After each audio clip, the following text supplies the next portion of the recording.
Hello YouTube, it's Pine P here, and I know it's been a little bit since I last checked in. The last video I made was over 4 months ago. Now that I'm looking at it, and really in that amount of time, I didn't quit. The YouTube dream is still alive and well, and I still am willing to grind towards it. But I guess it comes to a certain point where, as I did admit last time, I did plateau. So trying to work out how to climb above it, of course, right? Because I feel like, well, the more I've been looking into it, plateauing is perfectly normal. In anything that you do, you just reach a point where it just seems like you can't learn anymore, and you gotta find a way to break through it. So mine was basically admitting and realizing that I still am not as good as I think I am with the aiming and everything like that. Now, if I were to go against someone who is like, I say my reading skills are pretty good in reading, not book wise, but if I like play against you, like if we play against each other in the game or just in real life in general, I feel like it's a skill that passes over through everything. I can pretty much tell like your skill level and your like comfortability with what we're doing. Like let's say I guess like I was playing Apex like 2 days ago, right? We went against a dude and I won't forget he was playing Mad Maggie, and he was literally just like, he wasn't even strafing. He was just like walking in a straight line, and he only hit me about like, I want to say 3 times, and he stood there and I just one clipped him basically.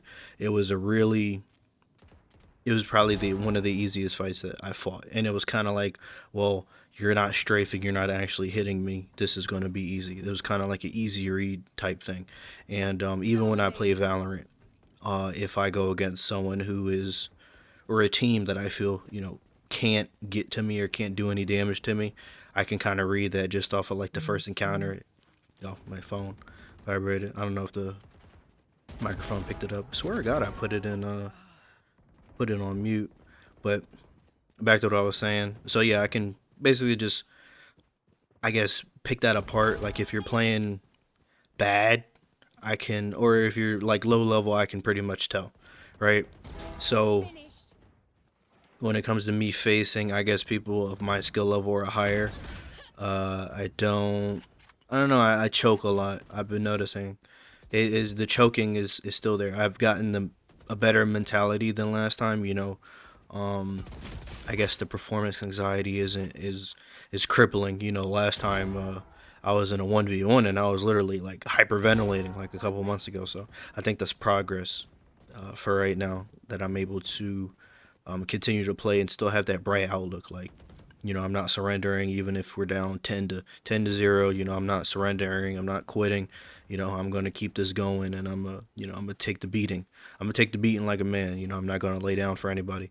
So that, coupled with the fact that I've been doing or just researching uh, aim in general, been following a lot of guides. I've been looking at RID, BTW, I think that's his channel, and just random aim videos from people.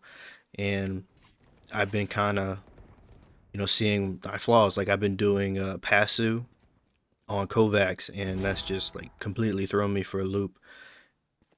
I did the whole playlist that I Rid suggested, or like that he created, and basically, it was difficult. Like I was repeatedly, I told myself I didn't want to miss, a certain amount of shots, and when I would miss it, I'd restart, and like I restarted one thing about like 20, I say 20, like 25 times, either 20 or 25. Like it's between there, and it's just like, wow, I'm still not as good as this as I thought. And I was thinking in my head, I'm like, well, this is similar to, I guess, like bring it up like basketball, right? Like, if you get a jump shot and you know how to do a right hand and a left hand layup, well, now it's time to hit it from all angles. Now you got to be able to make a layup from, every side of the basket. You got to be willing to, switch up midair and maybe switch to right hand, left hand to right hand.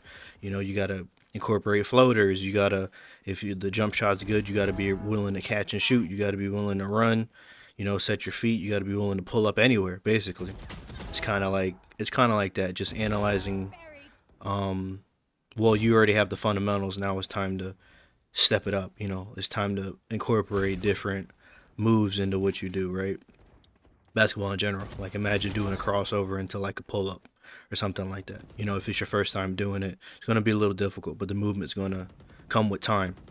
And after you learn the cross up into the pull up, then it gets more difficult. You might do like a half spin or something like that. It's just so many different variables that you could throw in that you would have to master, and it's not possible to really run through all of them in one sitting.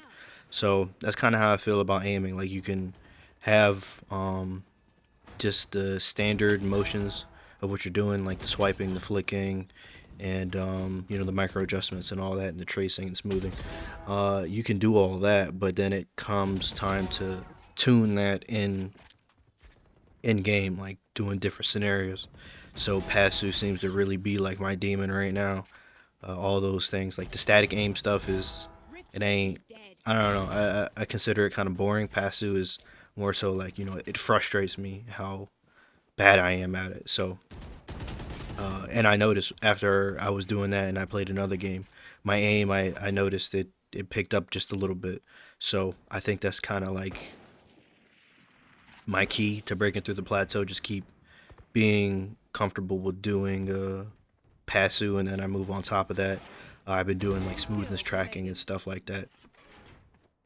And I'm sure, you know, after all that, then I don't know. I just guess I'll just figure it out. I'll gravitate towards something and do that. But the journey still continues. I feel like the step to becoming an aim god is to realize your faults and realize your mistakes and build on them, right? So I am not gonna stop. I'm gonna keep going. YouTube dream's gonna come alive, and I know nobody's watching now, but in the future, as I always say, we can always look back and really look on the journey and see, what I was willing to do to be able to come out on top. And I feel like we could all look at it and be like, you know what, it's inspirational. I want to do that too. I wanna I wanna inspire the people as well. So just a quick little update video. I'm going to be posting more and more frequently. I have a lot of ideas that I'm gonna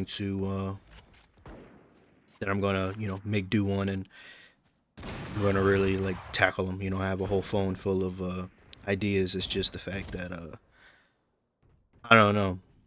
I don't know. Well, I'll be honest. It's like, well, the channel, the subscribers is only me and my friend, and it's like, well, do I do it and no one watches it and it's kind of a waste of time and it gets buried, or do I just wait until I start popping? But then I think about it. Well, you know, I don't know. Just I'll just do whatever I guess I feel like doing, and if it pops, then sure, and if it doesn't, then I guess it's whatever, right? As long as I'm having fun doing what I'm doing and being happy, I think that's all that matters. Views and money and all that stuff is secondary.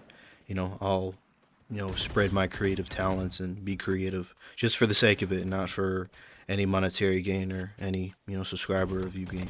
So I'm going to leave it at that. I'm gonna keep on pushing, keep on trucking on, and next video is going to come out very soon, right? I'll see y'all later.